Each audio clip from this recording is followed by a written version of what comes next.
So I haven't done a lot of controversial posts here on YouTube, but one thing that I posted about a year ago seems to have rattled some cages.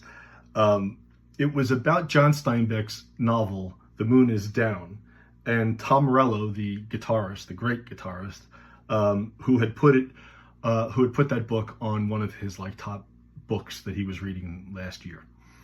And it reminded me of The Moon is Down because I have written about John Steinbeck and love the guy.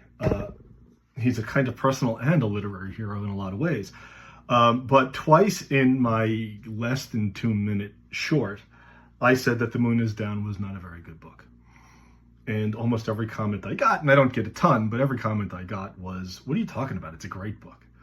And so I felt like I needed to at least address what that meant.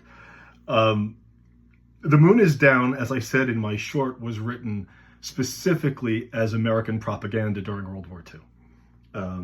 Both the American government and the Nazis didn't seem to like it, neither group, but the American public did. It was in the Book of the Month Club. They made a stage performance of it. But it was propaganda. And within a year, even Steinbeck said that he found it a little dull.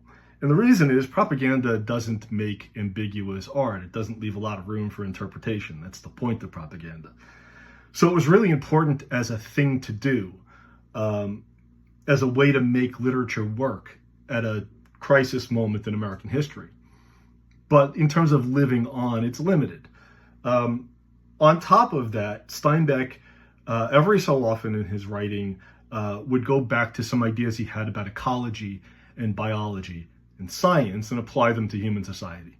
So every so often he'd write a book that was scientific in its outlook, looking at society as a single organism, for example.